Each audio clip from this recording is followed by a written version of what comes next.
then you're completely inconsequential to this whole conversation. And I think that you're taking an anti-patriotic view in this sense. I really believe that. But if you are concerned about the erosion of speech and the deletion of opposition ideas, this is the fight right now. The First Amendment was always designed to protect minority opinion. And we have sound here of Josh Hawley, Lindsey Graham, Ted Cruz, one after the other, in complete harmony, recognizing and realizing the threat that big tech poses to a decent and civil society. But we've always known that the left does not want freedom of speech. They do not want different ideas. They consider any sort of capacity of conversation and dialogue to be an annoyance or an obstacle to their power grab. The Democrats have always considered a debate, a discussion, as kind of it's a roadblock, because they know that when you have discussion, then you get nuance, and it's harder to assume total political power because it's harder to hate the other side. That's the utilitarian argument for dialogue. And so the left has gotten very smart here. Instead of using the Elizabeth Warren and Bernie Sanders line that they want to break up and nationalize these companies, the Adam Schiff types and the Pelosi types, they say, no. We can control these companies and they will do what we want them to do. These tech companies will be the Gestapo of the Democrat Party. These tech companies will march around and digitally assassinate people that they want gone. They'll be the disappearing squad. When a story comes out against Joe Biden that they don't like, the tech companies will immediately say, can't share it on our platform. When someone gets a little bit too spicy, when someone gets a little bit too honest, like Jack Pacevic, we're going to ban his account. When all of a sudden there is information that very well might be true being spread against the Democrat power structure, we're going to assassinate it. That's the realignment that's happened here, is the Democrats are completely in an unholy marriage with corporate America. Let's go to Senator Lindsey Graham, who I don't know what to expect out of Lindsey sometimes. I really hope he wins because he's running up against a far leftist Marxist in South Carolina. He should be okay. Jamie Harrison.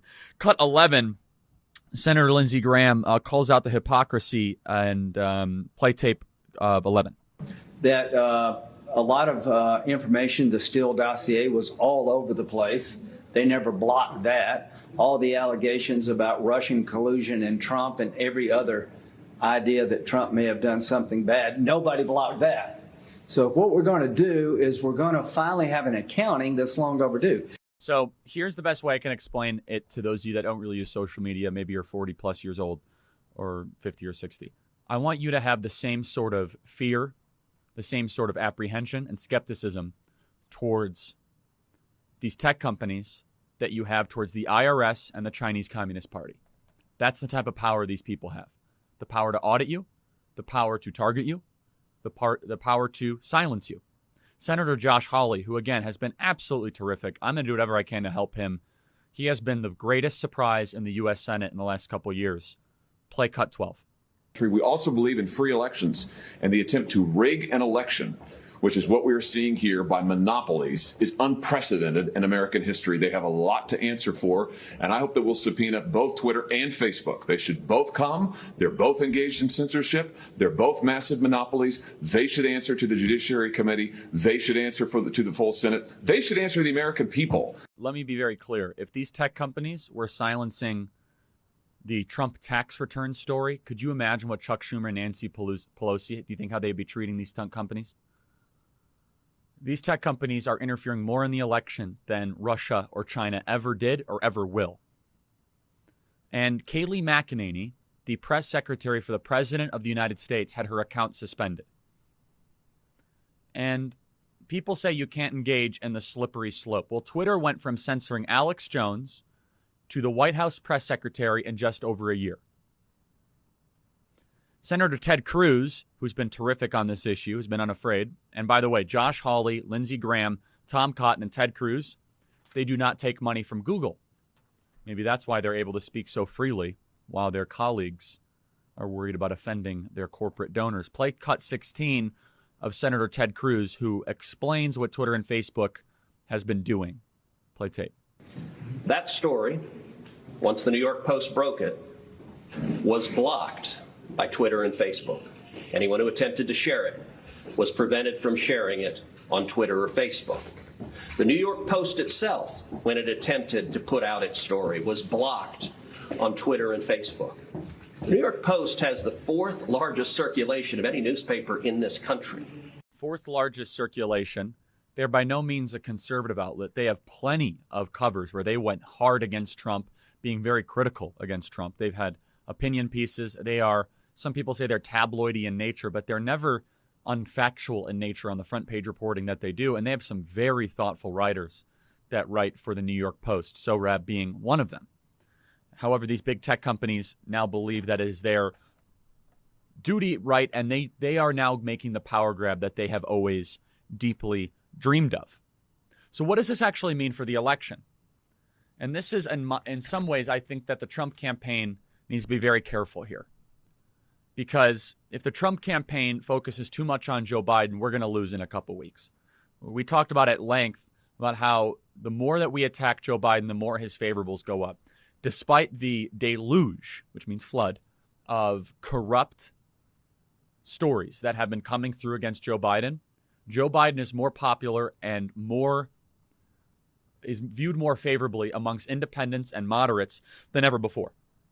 Despite all of the persistent attacks from people like Pam Bondi and Rudy Giuliani, Joe Biden is still very well liked. Instead, the argument should be this. Here's how you tie it all together. Because of all this Biden corruption, he might be forced to resign and Kamala Harris will become president. Because of all the Biden corruption, they will blackmail Joe Biden into doing whatever socialist wish list that they want. People are not afraid of a Biden presidency. They're not. Corruption in government bothers people slightly. However, a lot of moderates and swing voters have been wrongly convinced that Donald Trump is engaged in even worse corruption because he allows foreign diplomats to stay at his hotels.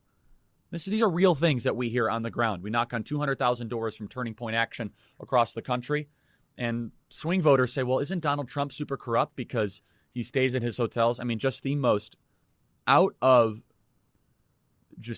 line thinking that you could imagine that is being held by many swing voters. And I think the overfixation on Joe Biden and the story and not connecting it to what a Harris administration would do, I think would actually not help us politically. And of course, the Biden campaign press secretary, he is just leaning on, they just have interinstitutional coordination here. It is so incredibly Orwellian. It's easy to explain, but it's actually a lot deeper. Let's play cut 13. I'm going to tell you exactly what's going on here. Play cut 13. Well, look, I think Twitter's response to the actual article itself makes clear that these, purported allegations are false and they're not true. And glad to see, social media companies like Twitter taking responsibility to limit misinformation. Do you see what's happening here? He didn't actually talk about the allegations. He's leaning, right? The press secretary is now leaning on the censorship of a $50 billion company, Twitter. And he's saying, it must be false because Twitter's censoring it.